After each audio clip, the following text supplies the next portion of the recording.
Oi, oitavo, vocês não sabem aonde eu tô, onde eu vim da aula.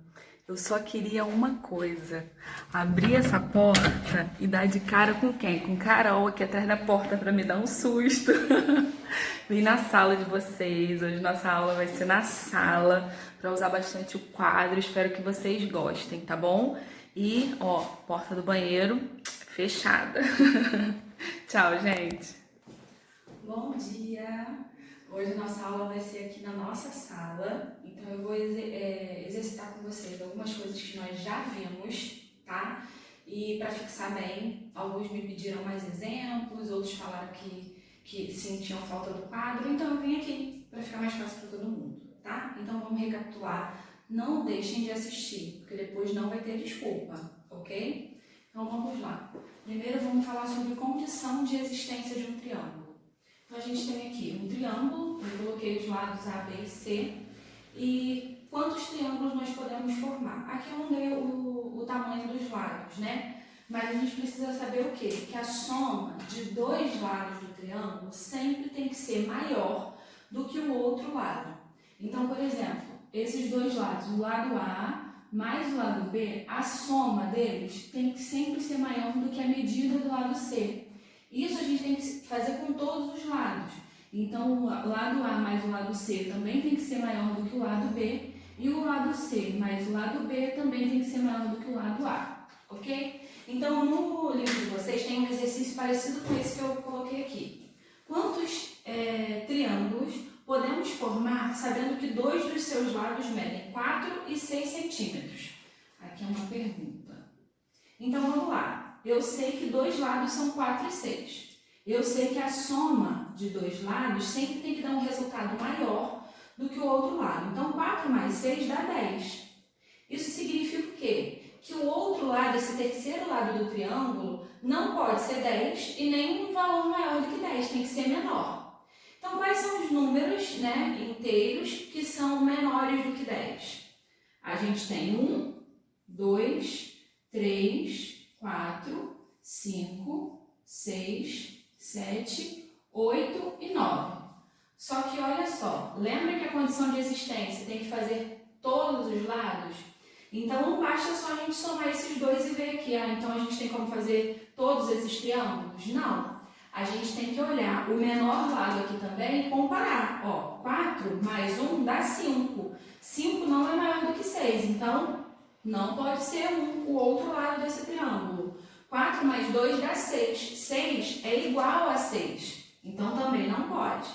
Agora, 4 mais 3 dá 7. 7 já é maior do que 6, então esse aqui pode ser um dos lados. E se vocês perceberem, todos os outros vão dar também valores maiores, né? 4 mais 4 dá 8, que é maior do que 6. E aí, se vocês fizerem com 6, também vão ver. 6 mais 3 dá 9, que é maior do que 4, ok? Então, aqui, qual que seria a nossa resposta? Quantos triângulos podem ser formados tendo lados medindo 4 e 6? A gente tem, ó, 1, 2, 3, 4, 5, 6, 7. Então, são 7 triângulos, ok? Agora, vamos falar sobre os pontos notáveis dos triângulos.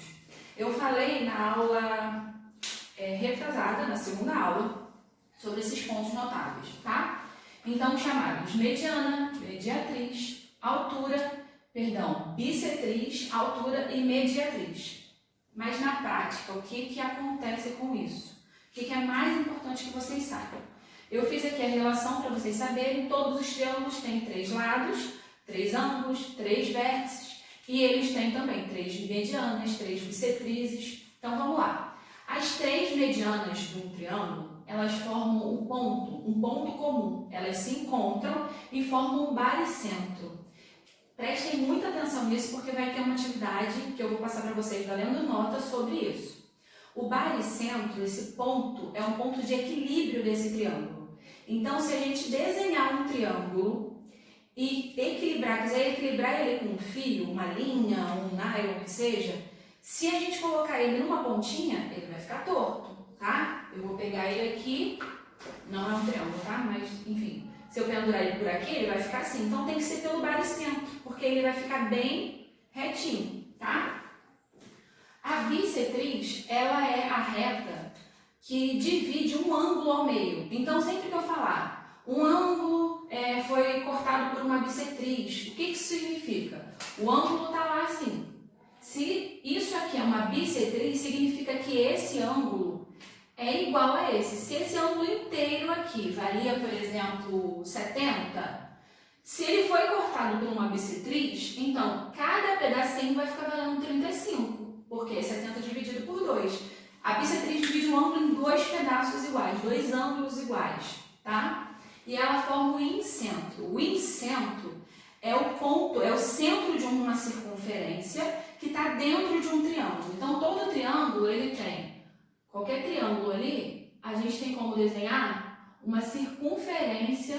O meu não vai ficar reto, obviamente, né? Ó. Ficou feio. Mas é isso, uma circunferência dentro do triângulo. Então, o incentro é o centro dessa circunferência, tá? Então, esse centro a gente encontra com todas as bissetrizes. Se eu traçar retas aqui, ó, dividindo cada ângulo ao meio, o ponto que elas se encontram é exatamente no centro dessa circunferência, tá?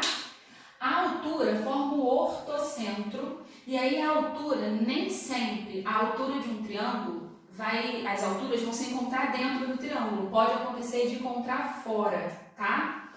E as mediatrizes, elas formam um circuncentro. Percebam que aqui, olha só o nome como fala, incentro quer dizer dentro. Circuncentro é que está em volta, o círculo vai estar fora desse triângulo. Então a gente vai ter aqui um triângulo e a circunferência que estiver fora aqui dele,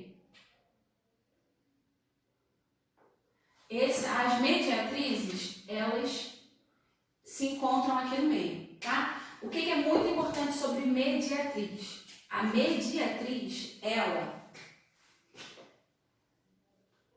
aqui eu tenho um triângulo, tá? A mediatriz, ela divide cada lado ao meio, tá? Então, aqui, digamos que aqui valesse 10. A mediatriz, ela está dividindo aqui, ó, 5 e 5, ok?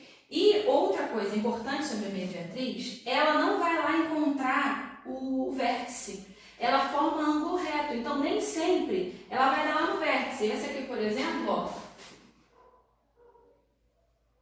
O que é ângulo reto, gente? Ó, tem que estar retinho aqui, tá? Então, a mediatriz são essas duas coisas. Ela forma um ângulo reto sempre, tá? Quando ela sai aqui do lado. E ela divide aquele lado ao meio. Lembra que na mediana, eu falei que a mediana, ela também divide o lado ao meio. Só que ela sai do vértice. Ó, qual a diferença da mediatriz para a mediana? As duas falam sobre sair do meio. Só que a mediana, ela sai lá do vértice para encontrar o meio aqui, dividir o meio. A mediatriz não, ela não se preocupa, percebe que essa daqui eu tracei, ó, ela não foi lá no vértice, mas ela dividiu ao meio, tá? Então a mediana sai do vértice, ok? E divide o lado ao meio. A mediatriz, ela sai lá do meio, é diferente, ela não sai do vértice, ela sai lá do meio, dividindo ao meio, então ela sai do mesmo lugar, tá? Ela encontra a mediatriz e a mediana, elas vão se encontrar lá naquele ponto, no meio. Só que a mediana, ela vai lá pro vértice e a mediatriz, ela está preocupada em formar ângulo reto, ok? Então eu vou fazer um exemplo que está na página 20 do livro de vocês, do volume 2, que é o número 4. Esse exercício nós já fizemos, mas como eu mandei só a correção para vocês escrita, eu vou fazer aqui para vocês verem como é que faz, tá? Então olha só, no exercício tem um triângulo, e se puderem abram aí para vocês acompanharem, está escrito o seguinte. No triângulo ABC, ao lado, o ângulo BAC, percebam que o circunflexo está no A, então eu estou falando do vértice A, então olha só, BAC, então eu estou falando que esse ângulo aqui mede 80 graus, olha só, esse ângulo aqui, ok? Mede 80 graus, sabendo que o segmento AD está contido na bissetriz de BAC, então olha só, AD está contido na bissetriz. O que isso significa? Lembra que eu falei que a bissetriz divide o ângulo ao meio? Então, significa que aqui vai valer 40 e aqui também vai valer 40, ok? Eu estou falando da bissetriz. Então, ela divide o ângulo ao meio. Então, se o ângulo era de 80 graus, agora cada pedacinho ali vale 40. Continuando. E que o segmento ED está contido na mediatriz do lado AC. Gente, o que eu falei de mediatriz? Ela divide o lado ao meio e ela forma ângulo reto. Então, eu posso ter certeza que aqui nós temos um ângulo reto, tá? Gente, se aqui forma ângulo reto, aqui também, tá? Porque ângulo interno com ângulo externo sempre dá 180 graus. Então, vamos terminar de ler. Determine a medida do ângulo EDA. Então, ó, o circunflexo está em cima do D. Então, eu estou querendo saber a medida desse ângulo aqui. Então, vamos lá. Vamos chegar a esse resultado. Olha só, ele faz parte desse triângulo aqui. Certo? Ó, eu vou desenhar ele pequenininho aqui. Ficou feio. Então, é esse ângulo aqui que eu quero descobrir. Ok? Então, olha só, gente. Eu já descobri que aqui vale 40. Eu já descobri que aqui é um ângulo reto, ou seja, de 90 graus. Para eu descobrir esse, a soma dos ângulos internos de um triângulo é sempre 180 graus. Então, olha só. Aqui eu não sei que ângulo é esse. Vou botar X. Então, um vale 90. O outro vale 40. O outro que eu não sei vale X, só que eu posso afirmar que a soma deles tem que dar 180 graus. Então, aqui agora, eu só vou deixar tudo que tem letra de um lado e tudo que não tem letra do outro. Lembrando que quando eu troco a posição, eu tenho que trocar o sinal também. Então, o X vai permanecer aqui antes do igual, o 180 já estava depois do igual, eu vou trazer o 90 para cá negativo e o 40 também para cá negativo. Ou seja, eu vou ficar X é igual, ó, 180 menos 90 vai dar 90. 90 menos 40 dá 50. Então, esse ângulo ali é de 50 graus. Tá vendo? Então, essa é a aplicação de por que a gente tem que saber o que é mediano, o que é mediatriz, o que é bissetriz. Joia? Eu vou apagar aqui o quadro rapidinho e vou colocar mais algumas coisas para a gente continuar. Agora, nós vamos falar sobre congruência de triângulos e os quadriláteros, tá? Então, existem 4 casos de congruência de triângulos. Nós vamos olhar aqui. Por exemplo, nesse triângulo aqui, nós percebemos 2 lados iguais, tá? E um ângulo formado por ele, é isso que está em evidência. E nesse outro triângulo, nós também temos 2 lados iguais e um ângulo formado por eles. Então, qual é esse caso de congruência? Nós temos lado, ângulo, lado. Lado, ângulo, lado. Então, esse é o caso de congruência aqui. Nós temos lado, ângulo, lado, para dizer que esses 2 triângulos são congruentes, tá? Olha esse aqui, nós temos um ângulo aqui, outro ângulo aqui e um lado, e aqui ângulo, ângulo também e um lado, tá? A gente tem o caso que é ângulo, lado, ângulo. Ângulo, lado, ângulo. O que que significa? É o lado e os 2 ângulos que são formados por ele. Mas aqui não é esse caso, porque olha só, a gente tem o lado aqui, um ângulo que está sendo formado por ele, e para ser o caso ângulo, lado, ângulo, o outro ângulo teria que ser aqui. Então, esse aqui é o que nós chamamos de congruência de lado, ângulo e ângulo oposto. Percebe que esse ângulo está oposto a esse lado aqui. Então, esse caso de congruência é lado, ângulo e ângulo oposto, tá? Ó, lado, ângulo e o ângulo oposto. Nesse aqui, nós temos, ó, as medidas dos 3 lados. É um triângulo escaleno, todos os lados são diferentes. E aqui é a mesma coisa. Ó, a gente tem aqui um lado com um tracinho só igual aqui, um com 3 igual aqui e um com 2 igual aqui. Então, esse aqui é o lado, lado, lado, em que os 3 lados têm a mesma medida, tá? E aqui, por último, tem o que, ó, o lado, esse lado aqui que tem evidência, esse aqui, certo? E os ângulos formados por eles, ó, ângulo, lado, ângulo. Por isso, lado, ângulo, perdão, ângulo, lado, ângulo, ok? Então esses são os nossos 4 casos de congruência aqui. E vamos falar agora de quadriláteros. Esse exercício foi da última aula, está na página 26, é o número 2, tá? Página 26, número 2. Eu senti vocês com algumas dificuldades nesse, então a gente vai fazer para encerrar qualquer dúvida, tá? Aqui é um paralelogramo, tá? E no paralelogramo nós temos que os lados opostos são congruentes. O que é isso? Eles têm a mesma medida. Então, o que é lado oposto, gente? Ó, esse lado está oposto, ele está do outro lado que esse aqui. E esse com esse, tá? Os lados que estão aqui, ó, o A com o D ou o A com o B, a gente chama de consecutivos. É que está vindo um após o outro, tá? Ó, A, B, C, D. Então, esses são os opostos e assim quem está do lado são os consecutivos, tá? Então, se eu sei que os lados opostos têm a mesma medida, então eu posso dizer que y vale quanto? 5x sobre 3 mais 100, ok? Aqui no B não está dizendo nada, então a gente não vai trabalhar com ele. Outra coisa em relação aos quadriláteros é que os ângulos consecutivos, esses que eu falei que está vendo um depois do outro, eles sempre, a soma dos dois sempre dá 180 graus. Então eu tenho aqui, ó, 3x sobre 2 mais 42 é a medida desse ângulo. Se eu somar com esse aqui, tem que dar 180. Foi aqui que eu vi vocês tendo um pouco de dificuldade em relação ao MMC. Então, vamos fazer com calma para que vocês entendam, tá? Então, ó, D e C são dois ângulos consecutivos. Então, a soma deles dá 180. Então, eu vou escrever a equação.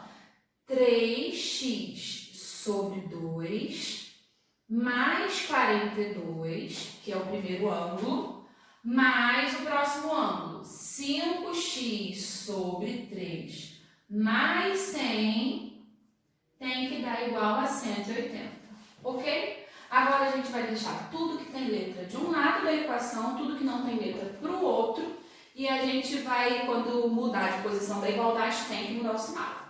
Então vai ficar, ó, vou repetir aqui, ó, o 3x sobre 2, então ele estava antes do igual, ele continua aqui com o mesmo sinal. O 5x sobre 3, eu vou escrever aqui do lado, 5x sobre 3. Agora, o resto não tem x, então eu vou jogar eles para o outro lado. O 180 já estava, então eu vou repetir o 180. O 42 era mais, ele vem menos 42, e o 100 também vai vir menos 100. Eu vou repetir de novo isso daqui embaixo para poder resolver isso aqui, para não ficar com um monte de fração. Porque eu não posso somar essas duas porque elas têm denominadores diferentes. Então vai ficar, ó, 3x sobre 2 mais 5x sobre 3 é igual a 180 menos 42 vai dar 138. Menos 100, então vai dar 38. Eu vou apagar aqui, porque eu acho que muito embaixo vai ficar ruim para vocês verem. Eu vou copiar isso daqui aqui em cima, tá? E se vocês entendem a doideira que eu vou fazer. É só para poder, eu acho que vai ficar melhor a visualização para vocês. Então vamos lá. Eu tenho que fazer agora o MMC de 2, 3, e eu não posso deixar de fazer isso aqui. Ah, não é fração. Quando não é fração, o denominador é sempre 1, ok? Então, ó, MMC de 2, 3 e 1, ó, 2, 3 e 1, 2 dividido por 2 dá 1, 3 vai repetir, divide agora por 3, então 2 vezes 3, 6. Então, esse denominador agora vai ficar 6. Então, todo mundo agora vai ter denominador 6, ok? Então, a gente, ó, divide pelo de baixo e multiplica pelo de cima. Primeiro a gente divide, depois o resultado multiplica. Então, vamos lá. 6 dividido por 2 dá 3. 3 vezes 3x vai dar 9x. 6 dividido por 3 dá 2. 2 vezes 5x vai dar 10x. E 6 dividido por 1 dá 6. vezes 38, vamos fazer, porque eu não sei de cabeça. 6 vezes 8 dá 48, 6 vezes 3, 18, 18 mais 4, 22. Então, 228. Como é equação, eu posso agora cortar todos os denominadores. Isso só pode ser feito quando é equação, quando tem primeiro membro e segundo membro, tá? Tem antes do igual e depois do igual. Agora eu vou resolver, ó. 9x mais 10x vai dar 19x. É igual a 228. Eu vou pegar esse 19 e vou jogar para o outro lado, dividindo. Vai ficar x é igual a 228 dividido por 19. Vamos aproveitar que é a continha para fazer. 22 dividido por 19 dá 1, vai sobrar 3, vai abaixar o 8. 38 dividido por 19 dá 2 e não sobra nada. Então, eu tenho aqui que x vale 12, ok? Só que na questão, estava pedindo... Gente, eu falei que era o número 2, né? Mas eu fiz o número 1. Na questão, estava pedindo a medida de x e de y, né? Determina os valores e dos ângulos. Então, a gente já descobriu o valor de x, ok? Que vale 12. Agora, qual é o valor de y?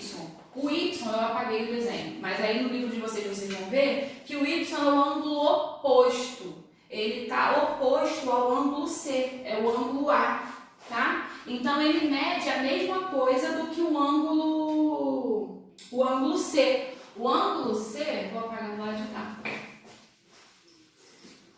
Ó, o ângulo C valia 5x sobre 3 mais 100. 5x sobre 3 mais 100. Esse era o ângulo C. E o ângulo lá, onde o ângulo A que vale y, tem a mesma medida. Então, agora que eu já sei o valor de x, é só eu substituir aqui para encontrar o valor de y. Ó, 5 vezes 12, que é o valor de x, dividido por 3 mais 100, tem que dar igual a y, tá? 5 vezes 12 dá 60. 60 sobre 3 mais 100 é igual a y. 60 dividido por 3 vai dar 20. 20 mais 100 é y, ou seja, y é igual a 120. Ok? Então, por hoje é isso. Espero que vocês tenham compreendido melhor todos os assuntos que nós abordamos. Eu vou mandar para vocês um arquivo com exercício para vocês fazerem, tá bom? E, na verdade, eu vou passar um exercício no livro. Porém, eu vou pedir um exercício que vai valer nota, tá bom? Eu vou explicar para vocês por mensagem, tá? Espero que vocês tenham gostado. Até daqui a pouquinho.